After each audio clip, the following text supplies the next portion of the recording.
Hello दोस्तों, welcome है हमारे चैनल टीचिंग एग्जाम स्टडी में। आज हम पर्यावरण के टॉप 30 क्वेश्चंस करने वाले हैं जो मोस्ट इंपॉर्टेंट हैं एग्जाम के मद्देनजर रखते हुए। आइए स्टार्ट करते हैं। पहला प्रश्न है, भारत में प्रोजेक्ट टाइगर प्रारंभ किया गया था। पहला ऑप्शन है वर्ष 1972 में, सेकंड है 1973 में, थर्ड है 1981 में और फोर्थ है 1985 में। इसका सही आंसर है 1973 में। आप लोग याद करते रहिएगा। नेक्स्ट क्वेश्चन, प्रकाश संश्लेषण के प्रक्रिया चरण के दौरान डैश का ऑक्सीकरण एवं डैश का अपचयन होता है। पहला ऑप्शन जल NADP, दूसरा ऑप्शन NADPH2 CO2, तीसरा ऑप्शन CO2 और जल, चौथा ऑप्शन है CO2 और NADPH2। इसका सही क्रम है जल और NADP। प्रकाश संश्लेषण के प्रकाशीय चरण के दौरान जल का ऑक्सीकरण एवं NADP का अपचयन होता है। ठीक है, बहुत मोस्ट इंपॉर्टेंट है, याद रखिएगा। तीसरा क्वेश्चन, गंगा नदी निकलती है, तो ये जैसे सबको पता है गंगोत्री ग्लेशियर से निकलती है, तो हम इससे डायरेक्ट आंसर लगाएंगे कि आपस कम समय में हम 30 क्वेश्चंस कंप्लीट कराएंगे। ठीक है, नेक्स्ट क्वेश्चन, ध्रुव तारा कहा जाता है। उत्तरी तारे को, दक्षिणी तारे को, पूर्वी तारे को, पश्चिमी तारे को। तारे से एक क्वेश्चन जरूर बनता है, तो ये इसका सही उत्तर है उत्तरी तारे को ध्रुव तारा कहा जाता है। संयुक्त राष्ट्र सुरक्षा परिषद में कितने स्थायी सदस्य हैं? 3 हैं, 4 हैं, 5 हैं या 6 हैं? तो संयुक्त राष्ट्र सुरक्षा परिषद में 3 सदस्य हैं। एगमार्क का संबंध है, एगमार्क जो क्वालिटी रिलेटेड होता है, तो गुणवत्ता से, पैकेजिंग से, संसाधन से, उत्पादन से, तो ये गुणवत्ता से। ठीक है।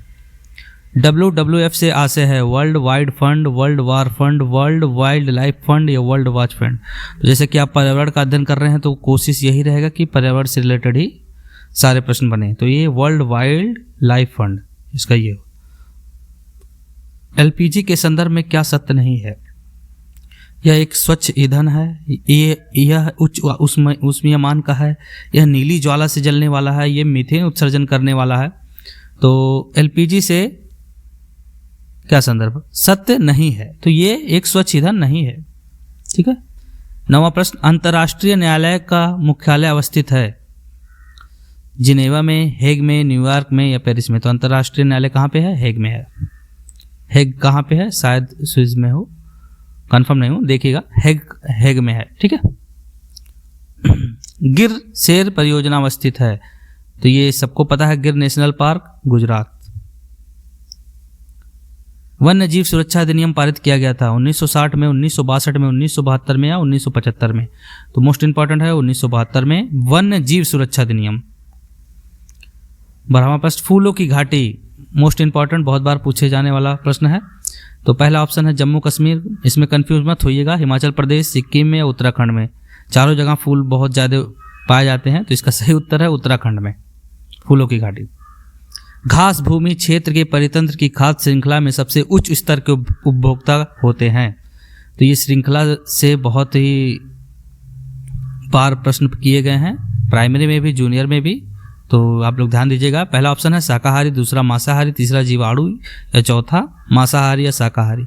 तो घास भूमि क्षेत्र के परितंत्र की खाद्य श्रृंखला सबसे उच्च स्तर पे मांसाहारी। निम्नलिखित पैराबैंगनी किरणों में से कौन सा अधिक हानिकारक है? UVA, ultraviolet B, ultraviolet C? तो इसका पहला उत्तर है UVA, ultraviolet A। Green peas international का मुख्यालय व्यवस्थित है कहाँ पे है? न्यूयॉर्क में है, सिडनी में है, एम्स्टर्डम में है या नागासाकी में? तो ग्रीन पीस इंटरनेशनल का मुख्यालय एम्स्टर्डम में है। दूध से दही बनाने की प्रक्रिया को कहते हैं किण्वन। क्या कहते हैं? किण्वन। इन चारों टॉपिक से एक प्रश्न जरूर बनते हैं, प्रकाश संश्लेषण से, आसवन से, किण्वन से या स्टरलाइजेशन से। तो चारों टॉपिक आप जरूर देखिएगा, इससे एक प्रश्न निश्चित ही आना है। ठीक है। नेक्स्ट क्वेश्चन 17वां, कोटोपैक्सी एक जागृत ज्वालामुखी है, वो अवस्थित है कहाँ पे? सिसिली में, हवाई में, एंडीज में, रॉकीज में? तो ये एंडीज में है, ये जागृत ज्वालामुखी है एकमात्र कोटोपैक्सी। ऐसा भी पूछ सकता है कि एंडीज प्रतिभा श्रृंखला में कौन सी ज्वालामुखी जागृत है? तो कोटोपैक्सी। ठीक है। पारिस्थितिकी तंत्र में ऊर्जा का मुख्य स्रोत है ATP, Surya Prakash, DNA, RNA? तो सूर्य प्रकाश। एक वयस्क मानव में कुल अस्थियों की संख्या कितनी होती है? तो ये तो सरल क्वेश्चन है, 206 होता है। निम्नलिखित में से कौन सा जैव मंडल का अजैविक घटक नहीं है? प्रोटीन, मृदा, कवक या फास्फोरस? कंफ्यूजन वाला क्वेश्चन, ध्यान दीजिएगा। जैव मंडल का अजैविक घटक नहीं है तो ये कवक जो होता है वो नहीं होता है। द ऑरिजिन ऑफ स्पीसीज एक रचना है, रचना से भी एक प्रश्न बनता है। तो पहला ऑप्शन है अरस्तु, दूसरा चार्ल्स डार्विन की, तीसरा मेंडल की, रॉबर्ट की। तो ये चार्ल्स डार्विन की है। The origin of species same प्रश्न दोबारा आ गया है, तो इसका सही उत्तर है चार्ल्स डार्विन की। पुष्कर मेला कहाँ आयोजित किया जाता है? सबको पता है कि पुष्कर मेला राजस्थान में होता है, लेकिन इस बार सिटी इसका नाम दे दिया है। तो जयपुर, उदयपुर, जोधपुर या अजमेर? तो पुष्कर मेला सबसे फेमस जगह अजमेर में होता है। मकर रेखा स्थित है 23.5 degree, 22.5 degree north, 23.5 degree south या 23 पॉइंट साउथ। तो ये 23.5 अंश पे झुका हुआ है, लेकिन ये साउथ, मकर रेखा साउथ में है। भारत में निम्नलिखित में से कौन सी एजेंसी मुख्य रूप से प्रदूषण के मापने से संबंधित है? तो ग्रीन ट्रिब्यूनल नहीं, केंद्रीय प्रदूषण नियंत्रण बोर्ड, केंद्रीय जल आयोग, सर्वे ऑफ इंडिया? तो इसका सही उत्तर है केंद्रीय प्रदूषण नियंत्रण बोर्ड। 26वां प्रश्न, संविधान सभा ने राष्ट्रीय गान को कब अपनाया? राष्ट्रीय गान को कब अपनाया? तो 20 जनवरी 1950 को, 24 जनवरी 1950 को, 21 मई 1949 को या 13 नवंबर 1949 को? तो इसका सही उत्तर है 24 जनवरी 1950। आर्सेनिक द्वारा जल प्रदूषण सर्वाधिक है।